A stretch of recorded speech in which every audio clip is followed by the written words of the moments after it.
बहू को भी बराबर सम्मान चाहिए। रीमा बहू, अब तो चाय बना के पिला दो, शाम के 5 बज गए हैं और अभी तक चाय का कोई नामो निशान नहीं है। अभी ला रही हूँ मम्मी जी। थोड़ी देर बाद रीमा चाय लेकर अपनी सास के कमरे में आ गई। उसके आते ही सासू माँ बोल पड़ी, बहू क्या बात है, आजकल मैं देख रही हूँ कि तेरे काम में जी नहीं लगता, बहुत ढीली हो गई है, कोई बात है तो बता दे मने। नहीं मम्मी जी, ऐसी तो कोई बात नहीं है, मैं तो सारे काम समय पर ही कर देती हूँ। ना बहू, मैं देख रही हूँ तड़के भी तूने नाश्ता बनाने में कितनी देर कर दी। तब तक मैं नहा धोकर तैयार हुई, तब तक रसोई में कोई हलचल नहीं थी। मैंने तो लगे है कि तेरा मन अब काम में जी नहीं लगता। तेरे मायके में सब ठीक तो है? मैंने देखा है जब भी तेरे मायके में कोई परेशानी हो तो तू भी बदल जावे है, फिर तेरे रंग ढंग ससुराल के नहीं होते। ये आप क्या कह रही हो मम्मी जी? मेरे घर के तो सब ठीक है, लेकिन आप अपनी आदतों को कब बदलोगे? क्या मतलब है तेरा रीमा?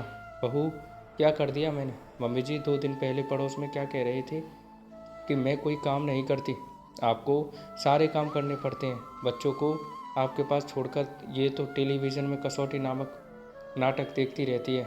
नहीं, तो मैंने तो किसी को कुछ भी नहीं कहा। ये सब रुको, मैं अभी आई, कहकर रीमा पड़ोस के घर में गई और बूढ़ी दादी को बुलाकर लाई और आते ही दादी बोल पड़ी, क्यों रे रीमा की सास, तू मेरी बहू से अपनी बहू की बुराई करना तो लाग रही थी? मैं वहीं तो बैठी थी, तुमने सोचा ये बूढ़ी दादी हमारी बात न सुन रही हो तो बोल जाओ। लेकिन एक बात सुन, तुम जैसी औरतें जो दूसरों के घर जाकर अपनी बहुओं की बुराई करे हो, जो जब तुम्हारी बहू को पता चल जाए कि हमारी सास हमारी बुराई कर रही है तो तुम्हारी इज्जत क्यों करेंगे? माना कि बहू दूसरे घर से आई है, वो तो सदा से ही पराई है, लेकिन बहू को भी सम्मान चाहिए। यदि तुम सब ऐसे ही उसकी और उसके परिवार वालों की बुराई करते रहोगे तो ये भूल जाओ कि बहू तुम्हारे लिए गरम गरम खाना परोसेगी या तुम्हारी इज्जत करेगी।